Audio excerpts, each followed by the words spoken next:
Oke teman-teman, assalamualaikum warahmatullahi wabarakatuh. Baik, bismillahirrahmanirrahim. Alhamdulillah. Segala puji syukur kita kepada Allah Subhanahu Wa Taala. Salawat dan salam kepada Nabi Muhammad SAW. Pada sore hari ini hujan, ya. Semoga diberkahi oleh Allah Subhanahu Wa Taala. Baiklah, kita lanjutkan mengenai UMKM ya. Sembari menunggu laptop saya nyala lagi, saya harus matiin nih. Padahal baru turun lagi ya. Mengenai UMKM ini kemarin kita sudah bahas tentang ini belum? Permasalahan UMKM. Dan sini jadi kayaknya ya. Soalnya dikit juga orangnya. Kalau banyak tak apa dipisah ya. Nah, jadi dalam UMKM ini ada beberapa bahasan ya. Salah satunya kayak pengertian UMKM itu kita udah ya. Lalu permasalahan UMKM udah belum?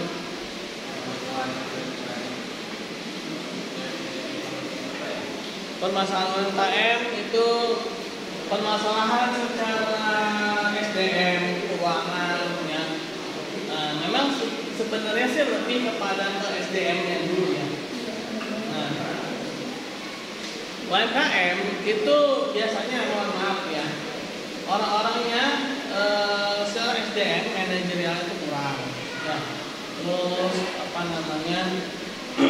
dia kurang bisa mengelola keuangan ya. Jadi kaitan itu nanti ketika SDM ini kurang bagus, keuangan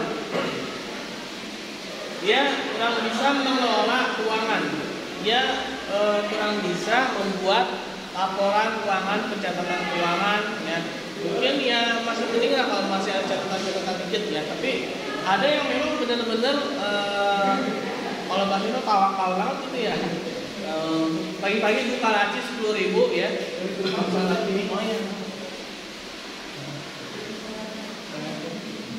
Tanda tangan ya? Tanda tangan sama yang di tadi yang disampaikan. Oh iya. Bentar ya. Belajar dulu bentar. Ya. Nah, jadi tuh dia buka laci pagi-pagi 10.000, sore harinya buka laci 100.000 ya. Nah itu setiap hari seperti itu ya, tanpa adanya pencatatan. Akhirnya apa? Ketika dia ingin ekspansi, dia ingin memperluas usahanya ya, dan dia ingin mendapatkan kepercayaan dari lembaga keuangan. Nah akhirnya karena tidak ada pencatatan kan nggak bisa ya dibuktikan hanya dengan kata-kata ya. Dia harus ada bukti tertulis bagaimana perputaran cash flow-nya kan. Karena bisa juga tuh kita bilang ke bank ataupun mungkin ke orang ya yang personal, kita bilang usaha kita eksis dari tahun berapa gitu ya. Tapi ternyata begitu diminta buktinya mana, perputaran modalnya kayak gimana gitu ya, nggak ada, ya nggak percaya orang kan, karena istilah kita lidah tanpa tulang gitu ya. Ya ketika pengajuan pinjaman manis-manis gitu ya, nah begitu pembayar utang biasanya ada aja kan. Nah itu pun yang udah tercatat tuh ya, itu yang sudah tercatat. Sekarang seperti itu ya, ketika dia mengajukan pinjaman ke bank gitu ya, dibuat tuh laporan keuangannya secantik mungkin ya. Itu aja yang udah punya laporan keuangan ya, apalagi yang nggak punya laporan keuangan ya, pasti lebih parah lagi ya.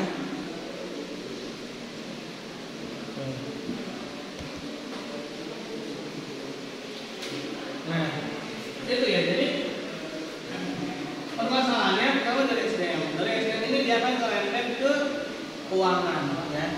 Nah dari keuangan tentunya dia akan menjadi apa? Litbang ya, atau litbang sulit berkembang ya. Ya. Nah. Oh iya, ini lagi loading. Ya. Iya. Ini maksud saya sembari nungguin ini nyala lagi ya. Jadi ya daripada waktunya dibuang sia-sia gitu ya. Nah, alhamdulillah udah nyala lagi nih laptopnya ya.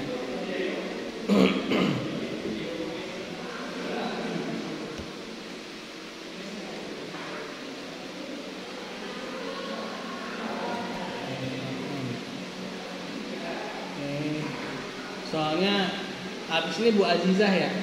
Jam 4. Nah jam 4 ya. Tadi Bu Azizah udah, ayo Pak, mau keterangan Pak, ya kan? Nah.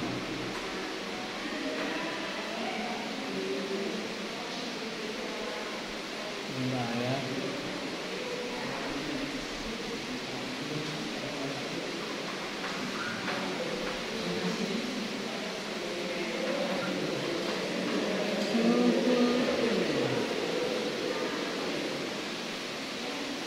Masya Allah ya, Indonesia masih hujan ya, Bogor ya.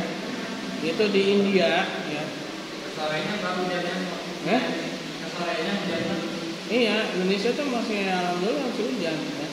Emang bagian lain sudah ada ya? Ini kan kemarin Asia Tenggara itu lagi panas ya. Bahkan bukan hanya Asia Tenggara, ke Asia ya. Hampir sebagian Asia itu panas. Nah, India itu kemarin saya dapat videonya itu ya. Motor, bannya itu sampai ngelotok di aspal. Aspalnya itu ya. Indonesia masih alhamdulillah hujan ya, Bogor ya hujan ya. Walaupun ciri-ciri kiamat itu apa? 3 tahun menjelang kedatangan Al-Masih Dajjal itu ya. 3 tahun tidak turun hujan ya. Nah, saya nggak kebayang Bogor bisa nggak kayak gitu ya, 3 tahun tidak turun hujan ya. Kota hujan. Kan? Hujan ya. Jangan-jangan Bogor bukan di dunia kali ya? Dunia lagi panas sih hujan gitu kan.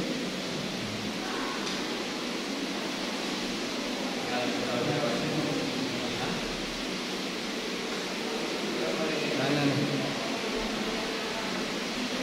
UMKM ya.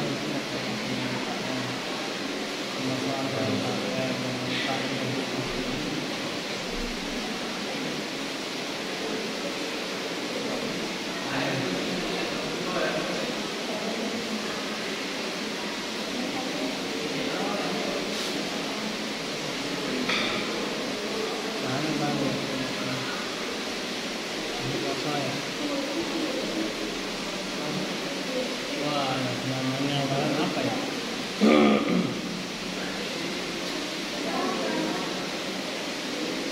Nyalain lagi nih.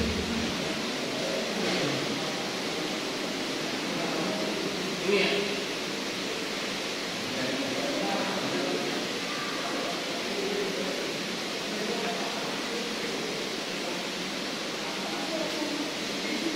Ini slide saya banyak nih. Terus saya share ya slide-nya. Tapi yang namanya kuliah itu jangan ngandelin zat dosen ya. Andelin buku.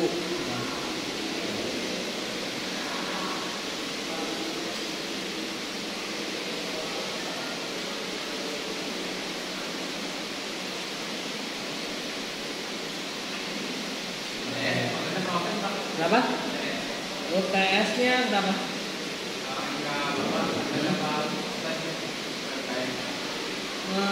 2 minggu lagi ya?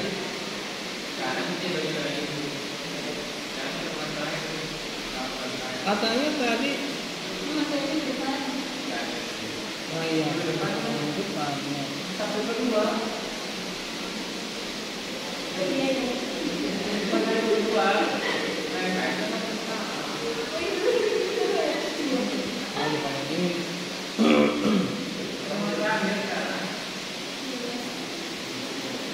Apa ya tadi ya permasalahan time?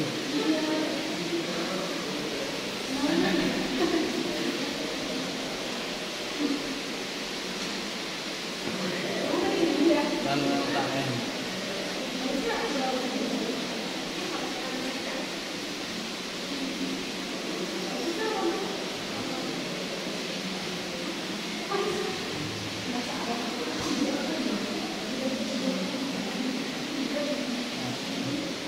Saya banyak materinya nih.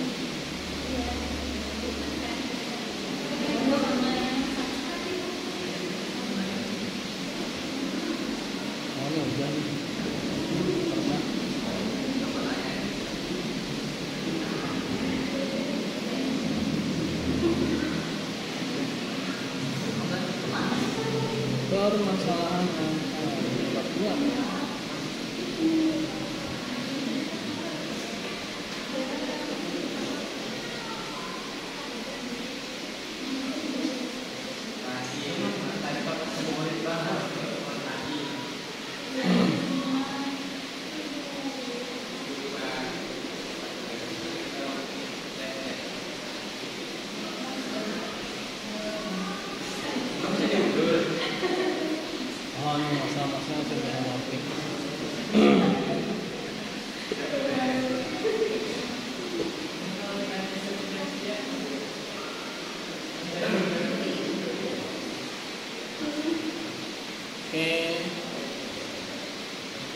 biasanya keluar.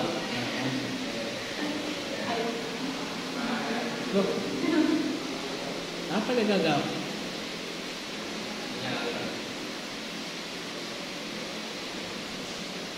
Halo, halo, halo, halo, halo, halo, halo.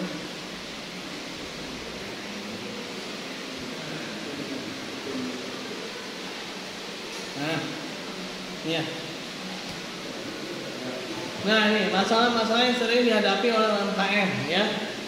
Yang rendahnya profesionalisme tenaga pengelola usaha UMKM, keterbatasan modal dan akses terhadap pasar dan perbankan, kemampuan menguasai teknologi yang masih kurang, ya.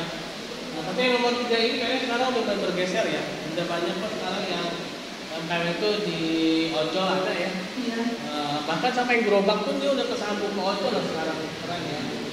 Itu kemarin ya di dekat rumah saya itu beli mie ayam, ternyata ada logo Gojek sama Grab. Nah, keren juga tuh mie ayam ya. Padahal gerobak dia beli di situ loh, ya. Setelah kebayang kalau misalkan ada orang mesen ya, tuh abangnya lagi jalan ke sono, kejar tuh.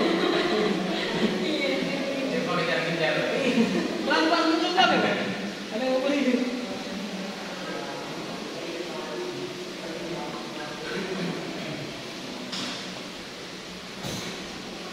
Nah, masalah eksternal. Iklim usaha yang kurang menguntungkan, ya. Memang terkadang ya, contoh misalkan kayak ini ya, supermarket, minimarket, ya minimarket ini orang lebih milih minimarket ya dibanding dengan toko-toko kelontong. Makanya iklim usaha yang kurang menguntungkan ya.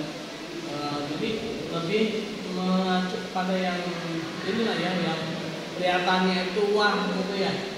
Nah, lalu kebijakan pemerintah yang belum berjalan sebagaimana yang diharapkan, ya.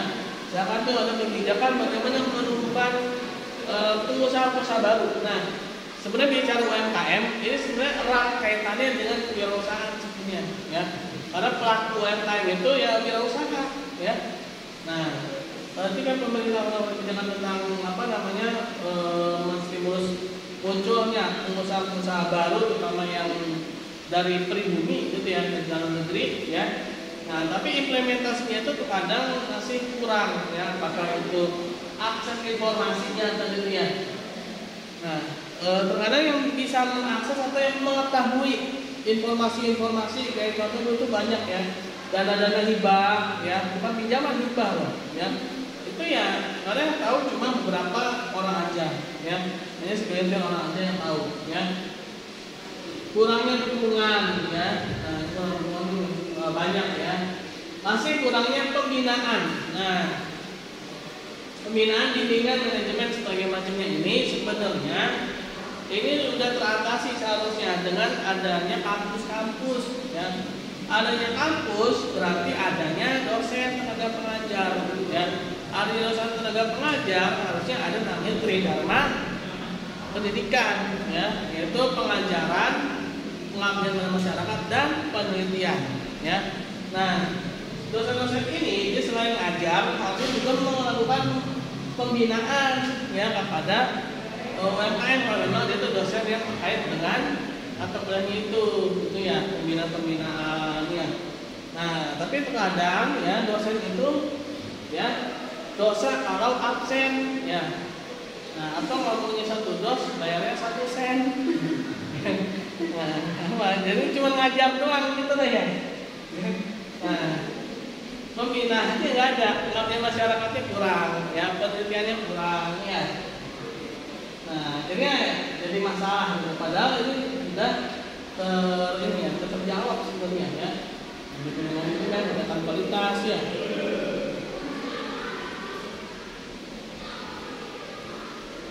Nah, UMKM sebagai organisasi ekonomi bisnis memiliki ciri spesifik. Nah, struktur ekonomi organisasinya sangat sederhana. Ya, saking sederhananya jadi 4L, ya, atau 4L. No lagi gitu kan. Yang megang uang dia, yang layanin dia, yang buka warung dia juga, ya. Yang masak dia juga, ya. 4L, ya. Mempunyai karakter yang khas, ya. Nah, karena saya kesalahan, jadi masing-masing itu punya karakter tuh. Contoh misalkan warung aja ya, warung Padang, warung Tegal ya. Ada satu warung Padang lain pasti beda ya, walaupun harganya bisa jadi sama ya, tapi punya sesuatu yang khas ya, karena memang dia belum punya standar ya. Nah, jadi punya sesuatu yang khas yang berbeda gitu ya. Tanpa elaborasi ya, tanpa elaborasi, kolaborasi artinya apa? Kerjasama dengan pihak luar ya, tanpa adanya keterikatan dengan pihak lainnya ya. Nah, ini juga merupakan menjadi apa ya, kalau dibilang itu ya positif negatif ya. Dulu ya tahun 98, kenapa UMKM itu bisa bertahan? Itu karena ini dia tanpa elaborasi, tanpa kolaborasi dengan bank ya. Ketika terjadi krisis moneter ya, itu yang usaha-usaha besar hancur semua kan, bangkrut semua. Nah, karena utangnya di bank bunganya meningkat ya, berlipat-lipat ya, sehingga si usaha-usaha besar itu nggak bisa bayar, nanti jadi kairin bangkrut kan. Tapi UMKM bisa bertahan, kenapa? Karena memang dia nggak hidup ya. Nah, kalau dia nggak elaborasi ya, tapi itu jadi masalah juga kalau nggak elaborasi juga dia gitu-gitu aja, gitu kan, berkembang juga ya. Tanpa staf yang berlebihan, tanpa staf ya. Terkadang antara staf dengan direktur dengan apa supervisor ya. Tadi itu 4L ya. Dia juga, gitu kan ya. Dia juga, direkturnya dia, stafnya dia juga ya. Supervisornya dia juga ya. Ya, nggak berlebih kan? Nah, pembagian kerja yang lentur ya, lentur banget ya. Nah, dari pagi ya, dari jam berapa buka? Dari jam 8 ya sampai jam 9 malam ya. Ya, kalau nggak jualan dia nggak hidup ya. Nah, lentur, sangat lentur ya, karena ya kalau nggak ada yang dia jual ya nggak akan ini, karena dia doang gitu kan. Ini sangat lentur ya. Memiliki hierarki manajemen yang kecil ya. Jadi hierarki maksudnya apa? Dari apa? Komisaris utama, direktur utama ya, terus manajer, general manager, terus manager, terus supervisor, ya supervisor, terus apa lagi? Nah, kalau supervisor staff itu ya. Nah, itu kan biasanya gitu. Tapi kalau yang itu biasanya enggak ya. Dari direktur apa komisaris ya, terus direkturnya dia juga, terus supervisornya dia juga, ya. Terus ya dia jadi semua kan, ya.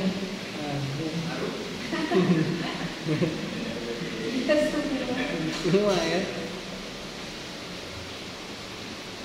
Nah, sedikit aktivitas yang diformalkan ya. Sedikit ya.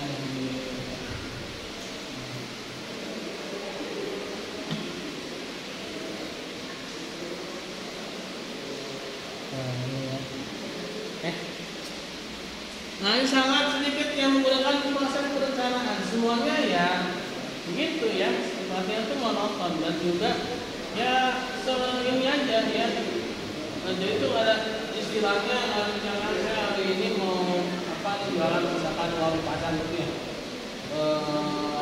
ayam ini berapa potong gitu ya, terus itu kan jarang tuh misalkan pokoknya tahun depan saya harus bisa menghasilkan 10.000 apa namanya ayam panggang yang terjual, enggak ya.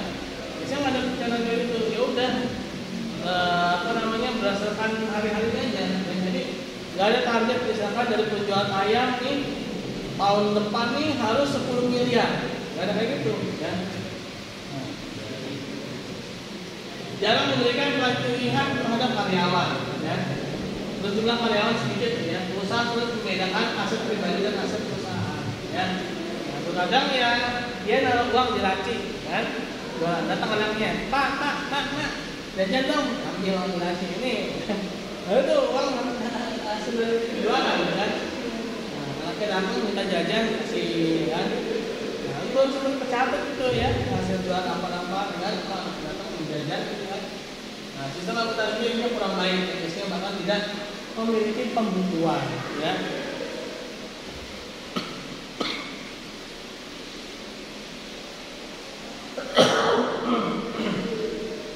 Nah, ini faktor-faktor yang menyebabkan gagal.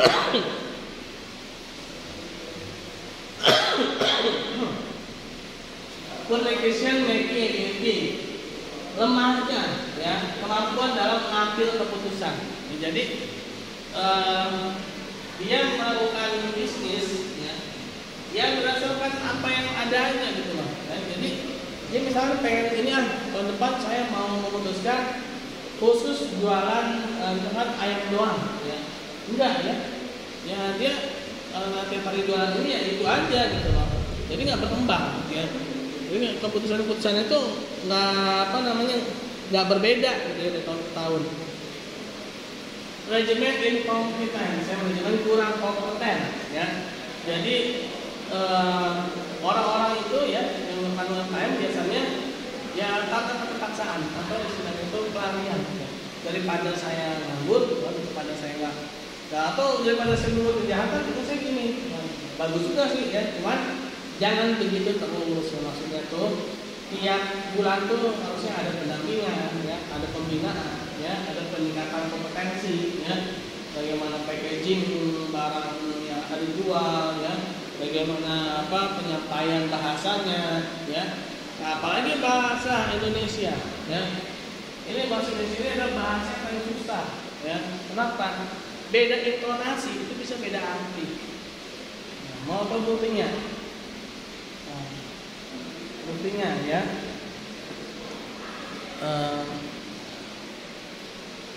misalkan nih ya, kita mau beli daging ya, kita tukang daging, Pak beli daging sapi, terus satu lagi, Pak beli daging sapi, nah pasti kalau kedua pasti marah.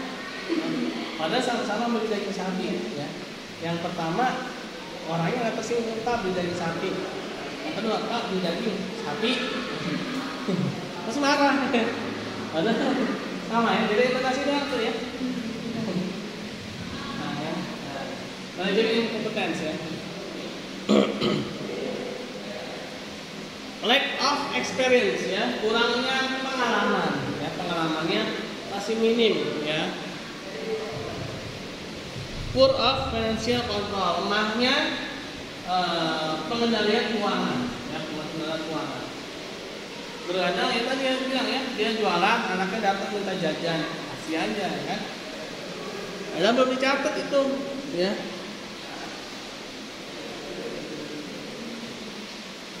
Nah ini ya, Deterioration of working capital, kerusakan posisi modal kerja ya. Awalnya modal 10 juta ya, jualan, bukannya tambah naik malah tambah merosot ya. Nah, awalnya 10 juta malah habis ya, karena apa? Harus dikonsumsi sendiri ya. Nah, dia jual di situ, dia makan di situ juga ya. Habis ini. Kadang-kadang yang belinya dikit, yang punya warungnya makannya banyak ya. Ya habis ya. Yang beli cuma beberapa orang ya. Declining sales, menurunnya volume penjualan. Declining profit, artinya kan karena modal kerja turun, ya penjualannya itu turun, lama profitnya juga turun. Ya. Increasing debt, akhirnya apa? Utangnya yang makin banyak, ya utangnya makin meningkat. Karena dia modalnya dari utang, ya modalnya dari utang, modalnya habis. Tinggallah hutangnya, akhirnya hutang lagi ya.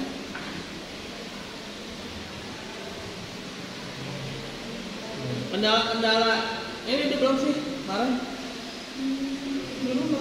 Belum ya. Nah ini mitos-mitos yang sering ada ya. Pertama katanya kalau lem itu kecenderungan pemikiran bahwa alat sumber daya pembangunan diprioritaskan untuk dimensi nasional lebih penting daripada dimensi moral. Dimensi material lebih pada dimensi institusional dan dimensi ekonomi lebih penting daripada dimensi sosial lainnya. Ya, padahal nggak gitu ya. Banyak sebenarnya kebijakan pemerintah yang mendukung, nah tapi masalah itu adalah mengakses aksesnya itu, ya, mengaksesnya terus juga pembinaan mentalnya, ya. Nah, dari dulu ya ternyata ada sejarahnya itu apa tuh, kebijakan Alibaba ya, enggak kebijakan Alibaba. Terus saya pernah belajar kebijakan Alibaba. Jadi Ali ya, ini mencerminkan pribumi. Baba ini orang-orang luar ya, Chinese gitu ya. Nah, si Ali dan si Baba ini sama-sama dikasih uang, ya. Nah, tapi ternyata yang terjadi yang berkembang malah si Baba doang, ya. Si Ali ini malah nggak berkembang, kenapa? Ternyata konsumtif, ya. Nah, jangan Alibaba ini mengharapkan si Baba ini ya ngajarin juga si Ali, ya. Nah, ngajarin juga si Ali agar berkembang juga. Nah, itu dulu ya, tahun berapa itu ya jangan Alibaba ya. Nah, itu katanya sih di Brunei dan di Malaysia itu berhasil ya, tapi ulangan di Indonesia ya. Saya nggak bilang gagal ya, saya ulangan. Nah itu ya, sebenarnya ada ya, tapi kita tidak mengaksesnya itu terkadang kita susah dan juga sikap kita ya dalam masalah uang ini kurang bijaksana ya, sehingga ya uang yang saya buat dagang akhirnya jadi Kawasaki Ninja ya, harusnya buat dagang akhirnya jadi motor NMAX, jadi PCX ya. Nah itu kan. Nah, mitos bahwa pendekatan pembangunan yang berasal dari atas atau top down lebih mudah dan lebih baik daripada pembangunan dengan pendekatan dari bawah ke bottom up. Ya. Nah sebenarnya sih tidak gitu ya. Yang bersifat bottom up pun juga sebenarnya malah lebih ini loh, lebih kuat ya. Bisa jadi malah lebih bertahan. Ibarat begini, top down itu kayak miara ayam negeri, ya. Ayam negeri itu kan ini ya, gedenya itu disuntik ya, pasti makan kan, pasti makannya telaten ya. Tapi kalau sekalinya ayam negeri hujan mati ya. Kalau ayam kampung itu bottom up ya, bottom up itu kayak ayam kampung. Jadi itu dilepas tuh ya. Wah itu ayam kampung kalau kehujanan dia bukan sakit malah berkokok ya kan. Oh malah tambah kuat ya, bottom up tuh malah justru malah sebenarnya kuat ya.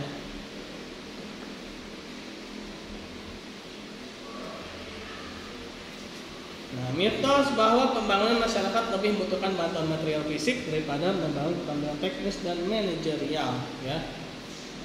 Juga ya. Pembangunan teknis dan manajerial itu juga penting ya, karena material fisik tanpa teknis dan manajerial itu nggak akan ada apinya. Contoh misalkan jalan tol ya. Ada jalan tol, ada jalan layang itu ya, jembatan layang, ada berbagai macam fasilitas fisik ya. Tapi manajerialnya ya itu nggak ada, atau pembangunan apa namanya jiwanya itu ya, skillnya itu nggak ada. Yang terjadi adalah ya akhirnya jalan-jalan tersebut ya jadi rumah-rumah gelandangan ya kan? Karena tanpa adanya pembangunan teknis dan manajerial ya.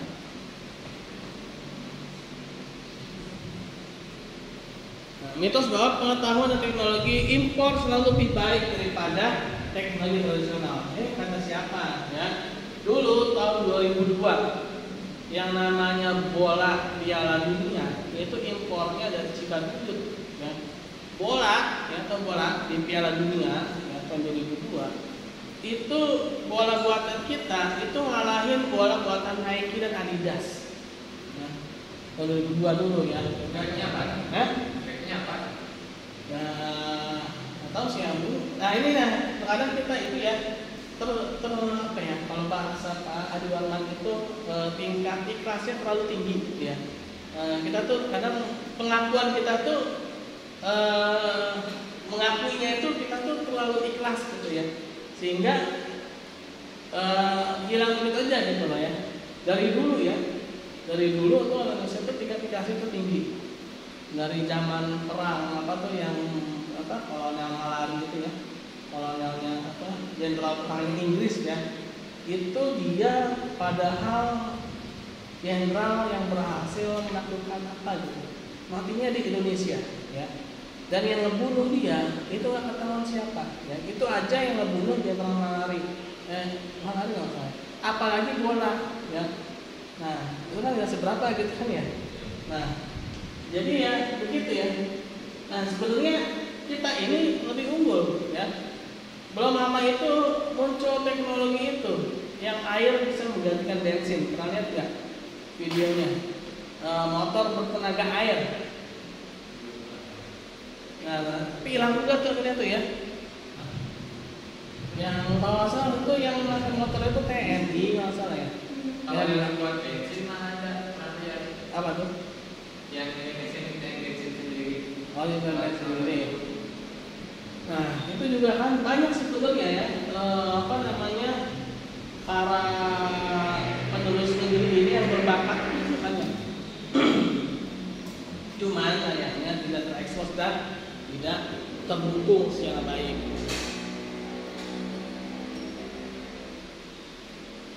Nah, mitos bahwa pembangunan lokal cenderung tidak efisien, ya, atau tidak efektif, juga ya, serta menghambat proses pemberdayaan masyarakat itu sendiri.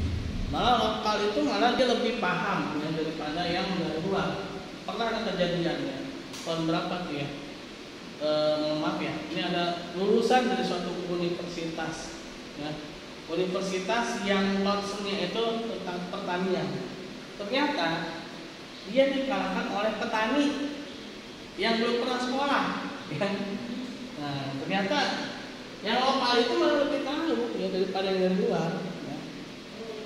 Malah lebih tahu ya, itu ada tuh ya, ininya ya, buktinya ya.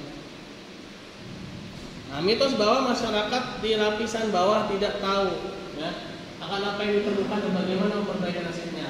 Banyak mereka tahu ya, masalah itu ini, hanya saja kurang didengar ya, kurang didengar dan kurang diperhatikan ya.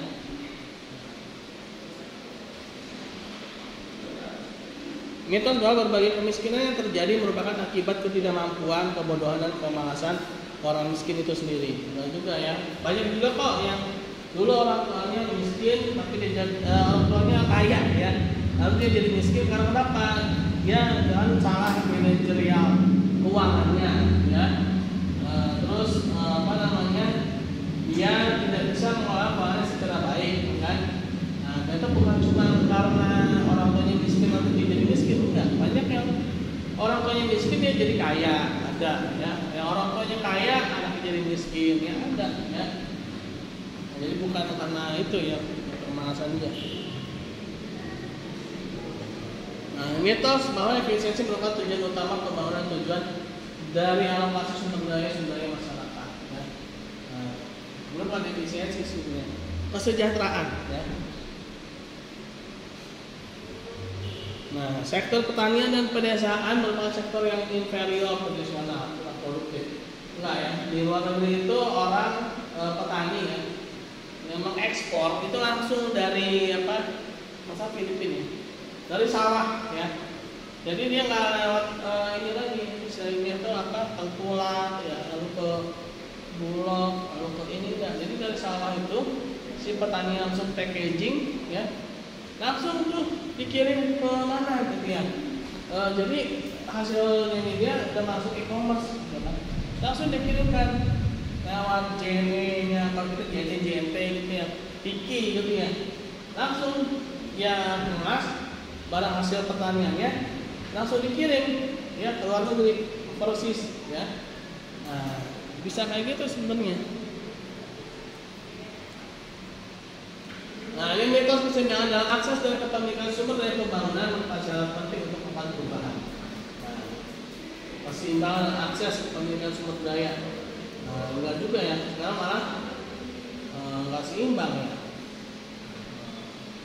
Nah, sekarang banyak ketimpangan ya, keseimbangan lagi, banyak ketimpangan. Oke. Kita sampai jam berapa sih? Sampainya? Kalau di jadwal 15.30. Oh, udah selesai dong berarti ya. Oke, kalau selesai.